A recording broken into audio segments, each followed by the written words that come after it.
We're back to the Neil Haley Show here on the Caregiver Dave Celebrity Segment. I'm excited to welcome program Caregiver Dave Celebrity. Dave, how are you? What's going on, man? In the middle of a book promo and preview, and just doing all sorts of stuff. I got a lot of plates I'm spinning like on the Ed Sullivan Show. You got to do that. Hey, that's what makes life interesting and easy. Not easy, but fun. Yeah, exactly. So our guests today are international best-selling authors, and they are writing this. They wrote the second of the series, Sons of Valor 2, Violence of Action. So I'm excited to welcome to the show Brian and Jeff, best-selling authors, Brian Andrews and Jeffrey Wilson. Guys, thanks for stopping by. How are you? Hey, it's great to be here, man. Thanks for having us. And yeah, that's our first time on the show, so we're excited. Yeah, absolutely. And thank you for your service. So let's get together and see how you guys got together to write the first book. Jeffrey, how did that happen? Oh yeah, so that's a strange story. So Brian and I were friends before we started co-authoring. We actually met through an organization called International Thriller Writers, which most people are familiar with now. They have a meeting every year in New York. We just got back from it, in fact, called Thriller Fest. And we were writing independently at the time. And I'll tell you, the weird thing about me is I'm not that social. So I was like sitting in a hotel room my very first time, and I'm looking through the book. I'm trying to find other military guys so that I have something I can talk to. And we go down to this cocktail reception, and there's Brian. Now, Brian was a submarine officer. So you understand he's sitting by himself and crying and like feeling all right. And I felt tears in my beer. Right, exactly. I felt sorry for him. So I went over and no, but I was looking to connect with other military folks, and we became friends instantly. We're both family guys, all about family. Our kids are the same age. Like, it was just a natural connection. Cool. And then we didn't really start writing until together, at least until a couple years after that. Brian, when you first thought about writing with Jeffrey, were you a little nervous about that, having to write? I mean, I was concerned that he had stalked me at that cocktail party a little bit. So, I mean, that was kind of a red flag, but he's really talented. So I said, okay, I'll put that red flag aside because he's such a good writer. And I need that, to help, because if he can write all the books and I can just be on these interviews, that's very, very good for my career. So that's kind of how we ended up where we are. So are you both writers now? No, we both write. It is a shared collaboration thing. And what's really, really cool about it is when we met, I think I had published 2 books and Jeff had published 3. And we were both sort of in that lull trying to figure out what is our next project going to be. And so my pitch to Jeff was, hey, I did submarines, you work with naval special warfare. Why don't we do like a subs and SEALs sort of book? And initially, I think, his reservation or maybe his concern was, hey, how do you collaborate on a novel? This is something like, you just do by yourself. Writers write by themselves. But I think when we just started working on it, we realized, hey, all the values that we had from our military service, which is collaboration, teamwork, mission before self, these things are very real. It's the reason that these high functioning teams can get out there and do what seem like impossible missions. We just applied that to our writing partnership. Yeah. So what gifts do you both bring to the table as far as writing goes? Because, I'm a writer, and some people are really good at just putting it down, like a Mozart first time. Others, man, they got to edit, re-edit. So what's going on between you? We're those blue collar writers, that we just got to pound it out and do the work. And there's no question that, each of us bring different strengths and weaknesses to the table. But what's interesting at this point is, the things that were my weaknesses I've gotten better at. And I think Brian also, by working together, we've learned from each other. And so now it's this weird synergy. We kind of joke that we like have this one brain. Like, there are times, I'm not making this up, I'll call up Brian, I'll say, dude, I have the perfect solution to the climax. Here's what he goes, wait, what about this? And it's exactly what I was going to say. So at this point, I think, we probably balance each other perfectly. And we have this weird method where we write simultaneously, which is another whole thing. But so I don't know. I don't think that that those strengths and weaknesses play out as much anymore. I think now it's just sort of like an Andrews and Wilson novel. It starts that way and ends that way. Yeah. Am I making that up, Brian? You agree with that? No. I mean, it sounds like something that we just say on an interview, but it's how we get so many books done. If that method didn't work, we wouldn't be on this show. We wouldn't have time. We'd just be writing, nonstop. So, it really is sort of that division of labor. I think in our case, the old saying, 1 and 1 is greater than 2. That's very much true for us. We have a synergy. So there's this force multiplier effect when we get working together, because I think what happens to a lot of writers, and we sort of feel sorry for everybody who has to write by themselves now. Sorry, Dave, but we feel sorry for you because, when you get writer's block, who do you call? We're in the project together, so we're both up to speed and we never get stuck. So the minute that one of us is like starting to slow down or lose momentum or get confused about where we should go, the other guy's just a phone call away.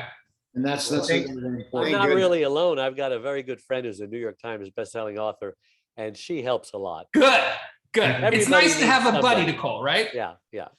Now, when you think about it, Jeffrey, did you think the first book would be the success it was? Especially you guys both wrote books before that.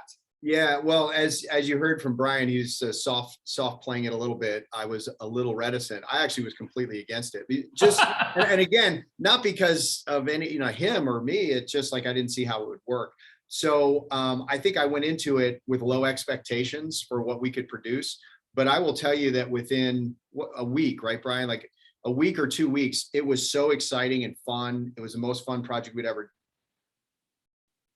the first time. And Dave, you get this, like, you sit it down, you walk away, you come back, you read it, and you're like, damn, that's really good. Who wrote that, right? And I think we knew when we did our first pass at the end, I think we knew we had something pretty special. Yeah. Just because of the military, the gritty realism that we were able to put into it. We pride ourselves that we write books that honor the people we served with. And what we mean by that is if they read it, they wouldn't be pissed, right? They would read it and go, yeah, that's exactly right. And we focus on character, we focus on the relationships and the toll that this type of service has on people. And so I think that's something we were able to do together even better than individually. So I think the first pass, we knew we had something pretty special. And I assume it's all honest. There's no fluff in there. No, writers who put in fluff. What is that? Yeah, I mean, I think we kind of are excited about the industry in general because, the guys that were the titans or sort of the iconic authors, your Tom Clancy, your Robert Ludlum, these guys that trailblazed our particular industry, they were fans and advocates of the military, but they were not serving. Tom Clancy was given access to ride on submarines and got to meet with the CO and the COB and the sonar supervisors and the officer decks. And he got, unfettered access, but I lived that, like I actually did those things. And so now, like Jeff's a veteran, Don Bentley, who's writing the Clancy series, Josh Hood, these guys are great authors, but they're also veterans. So we're bringing sort of a different level of authenticity, I think, to the genre than it's ever had before. Now, Jeffrey, tell us a little about Sons of Valor 2 without giving it away. Yeah, Sons of Valor 2 is really fun for us because it's actually our first try at a spin-off, a shared universe kind of series. The Tier 1 series, to understand Sons of Valor, you got to understand that series. The premise of that series is that the entire JSOC SEAL team gets wiped out during an ambush because of leaked and faulty intelligence. And the only survivor, our John Dempsey, is given a new identity, buried with his teammates, and joins a task force to hunt down the people responsible. So that's a real fun, and we've gone 6 books now. The 7th comes out next year. But all along, we were like, if that happened in real life, eventually they'd stand that SEAL team up. And we had this minor character, Keith Redman, Chunk is his nickname. And he appeared in a couple of the early books, and actually a little bit in 4 of the 6 books. As just a SEAL team leader who augmented our task force. And we got so much fan mail about Chunk. Everybody loved Chunk. Like he'd be in 2 chapters and we get more mail than on some of our main characters. And so when we thought about spinning off this series, we were like, we got to give it to Chunk. Like Keith Redman and his boys, that's got to be the new Tier 1 SEAL team.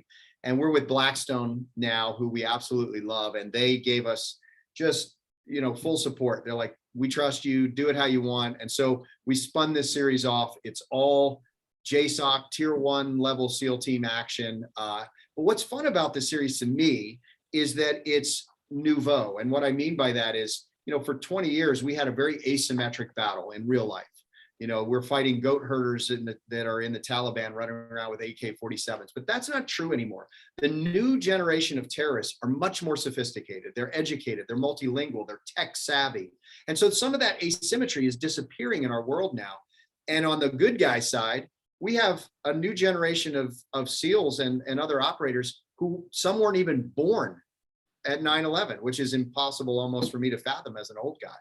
And so what does that look like? What does this new generation of counterterrorism look like? And we were able to pull those threads through. It was so much fun. In case you can't tell, it was so much fun. Well, Seems like it. how much is fiction and how much is nonfiction in your stories? I mean, I think what we try to do is war game out, what's going to, or what could happen. That's what's exciting for authors, is that what if question, what if this happened? And like Jeff mentioned, with the asymmetric battlefield, one of the important advantages that we had was drone technology. The Predator drone ushered in a whole new era of battlefield tactics. And now, 20 years later, you have Chinese building these Predator clone drones that can be sold for 1/10 of the cost. So suddenly something that was inaccessible to maybe a terrorist organization, because of defense industrial controls and price tag, now it's possible that these guys can get drones. And we're seeing in Ukraine the impact of the Turkish drone. It's a low-cost drone. It's not as capable as the Predator, but look at what damage it's been able to inflict on the Russian forces. So once, a terrorist organization starts getting their hands on the same technology that we've used to dominate the battle space, that changes the whole tactical picture. And that's kind of what we played around with in this series. I will say, just to add, in terms of, fiction versus nonfiction, it's always important for us to get this out. Because we served, because I actually served in the JSOC community, we take OPSEC very, very, very seriously. So while I think that we realistically portray the people, their relationships, their heart, their soul, their families, we fictionalize anything that could have any impact on operational security whatsoever, because we still have brothers and sisters out there on the pointy tip of the spear. And so a lot of the tactics, a lot of even the weapon systems are highly fictionalized. We don't write about anything that isn't open source material. But the geopolitics, like Brian said, that's the fun stuff, right? That's a writer stuff. What if? Every story starts with that. And so we've been able to keep ourselves informed. We both read a lot about defense issues, geopolitical issues, and that sort of informs our writer what if thing. All right. So Dave has a question that he asks every guest. Go ahead, Dave, with your question. Well, I'm a caregiver. 25 years ago, my wife had this headache that just wouldn't go away. We were going to see a doctor, but who wants to go to a doctor? But it turned into a stroke, lost her speech, became paralyzed one side. After a couple of years of grieving, we reinvented ourselves. She still can't talk or walk, but she can communicate non-verbally through Pictionary charades, and she has a power chair. We now travel around the world, speak and on television. We're just helping caregivers stay alive, because 30% of them die from the stress, and many more become hospitalized, need a caregiver of their own. Have you thought about caring, or have you already done this for maybe one of your relatives? Is it on your mind? All caregivers used to be normal people like you and I, and all of a sudden, boom, you're a caregiver. Yeah, so that's something that's a little more personal for me now, because I've got someone in my family that is moving in that direction, which is very, very stressful on our family. And you have to, what a shame we wait so long to ask the question, hey, what will we do? Talk to your siblings, who's going to be responsible, and that sort of thing. Nobody seems very good these days at formulating a plan. In our case, we've got something that's a little bit more slow and insidious. And so we have the opportunity to do that. But it's definitely something that's on the mind in my family a lot these days. And God bless you. That's amazing. Your story is so amazing. That's the end of the story, that you guys are traveling, you're doing things that you didn't let it define you. You didn't let it define her. You were able to adapt and overcome. That's the military mindset, right? So that's very inspirational. Yeah, thank you. Yeah, and I guess I would say, I think about this too. My wife and I, our parents are getting older, and they're at that age where you have to start thinking about, maybe they can't support themselves and live on their own anymore. We built this house fortunately, we were able to do it. You know, we built a house that has an extra bedroom on the first floor. We built it ADA compliant. It's 0 entry on the ground floor. So if we needed to bring a wheelchair in and out, we could, because we just didn't like the idea of sending a parent off to a facility to be alone and have somebody else take care of it. I mean, like you said, I think when you look back at the history of what it is to be humans and be good humans, it's that we take care of our own, and our family unit is the core of that. So, you know, we've made plans for that, and it hasn't happened yet. But I think, like Jeff said, you know, I'm at the age where we're seeing that could happen in the next few years. Awesome. All right. Best place we can find information on both of you guys and purchase a book. Where can we go? Yeah, our books are available everywhere. The best way to follow what's coming, and it's hard to do because we do 3 or 4 books a year right now for the next few years. We've got several series simultaneously in progress, and now we've got some TV deals in pre-production and a film deal. So the easiest thing to do is go to andrews-wilson.com, www.andrews-wilson.com. Everything about all our projects. So sign up for the newsletter. That way, when a new thing pops up, we can keep you in the loop. I will say, a lot of people spam you with their newsletters. We don't do that. If it's coming to you in your inbox, it's because there's something to say. We don't sell advertising space or anything like that. So that's the easiest way to get us. So the TV deals, you can't say anything yet, but they're coming. I know, it's so painful. It's killing us. You have no idea. Yes, we actually have signed several deals. We actually have 4 deals already signed, but we don't want to get ahead of the producers, and we want them to be allowed to make those announcements. But they'll be coming out very. It's been a very cool couple of weeks. Yeah, yes, it has. Well, congrats. That's And when you fantastic. become caregivers, make sure you go to caregiverdave.com, help you survive instead of, thrive instead of survive caregiving. Thank you. All right. Thank you, and let us know how we can support that and promote it, please. All right. Appreciate it. Thank you, guys. All right. That was the Caregiver Dave Celebrity Segment, guys. Take care.